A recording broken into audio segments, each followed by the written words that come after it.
Bismillahirrahmanirrahim. Assalamualaikum warahmatullahi wabarakatuh. Selamat pagi teman-teman. Semoga kita selalu diberi kesehatan kepada Tuhan Yang Maha Esa. Baiklah, di sini perkenalkan, nama saya Doni Damara dengan NIM 2003010009. Saya merupakan mahasiswa Universitas Maritim Raja Alai Haji dalam program studi Pendidikan Bahasa dan Sastra Indonesia. Baiklah, di sini dalam melengkapi tugas ujian akhir semester psikologistik, saya akan menjelaskan tentang hubungan otak dengan berbahasa. Sebelum kita mengetahui apa hubungan otak dengan berbahasa, kita harus mengetahui dulu pengertian dari otak dan bahasa itu sendiri. Baiklah, yang pertama itu pengertian otak. Otak merupakan suatu komponen dalam sistem saraf manusia. Komponen lainnya adalah sumsum tulang belakang atau medula spinalis dan saraf tepi. Yang pertama, otak berada di dalam ruang tengkorak. Medula spinalis berada di dalam ruang tulang belakang, sedangkan saraf tepi, saraf spinal, dan saraf otak sebagian di luar kedua ruang tadi. Kemudian pengertian bahasa. Tentunya teman-teman sudah familiar dengan bahasa ini, karena kita sering menggunakan bahasa dalam berbicara. Jadi pengertian bahasa adalah alat komunikasi antar sesama manusia yang digunakan untuk menggambarkan pikiran, perasaan, dan maksud hatinya. Bahasa itu pula yang membedakan antara manusia dengan binatang. Mengapa begitu? Karena bahasa merupakan kemampuan khusus yang hanya dimiliki oleh manusia. Dengan kemampuan berbahasa itu, manusia disebut hayawanun natik atau hewan yang berbicara.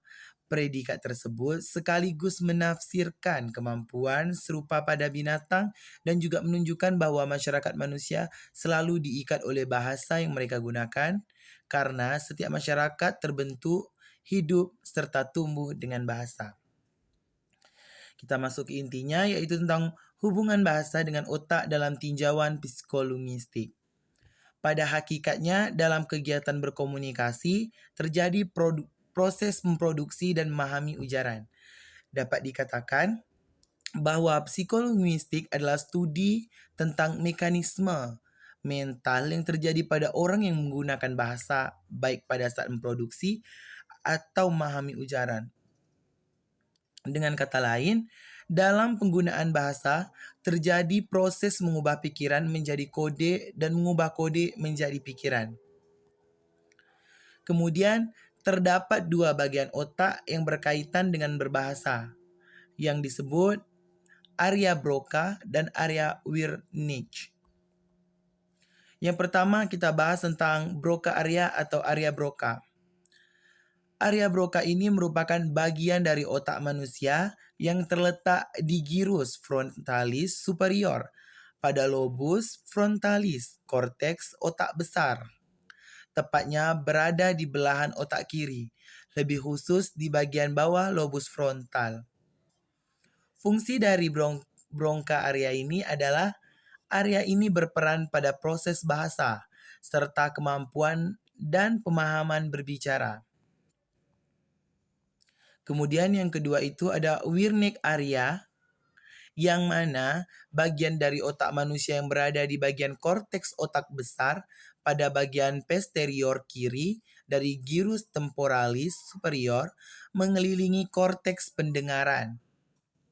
Di visura sylvian bagian pertemuan lobus temporalis dan parietalis otak, di mana Wernicke area ini berperan pada proses bahasa serta kemampuan dan pemahaman berbicara. Baiklah teman-teman, dapat kita beri simpulan dari materi tadi, yaitu pikiran dan bahasa adalah suatu hal yang timbal balik. Berpikir dengan jelas dan tepat menuntut pemakaian kata-kata yang tepat pula. Begitu juga pemakaian kata-kata yang tepat sangat membantu untuk berpikir dengan lurus dan benar. Bahasa laksana alat pemikiran.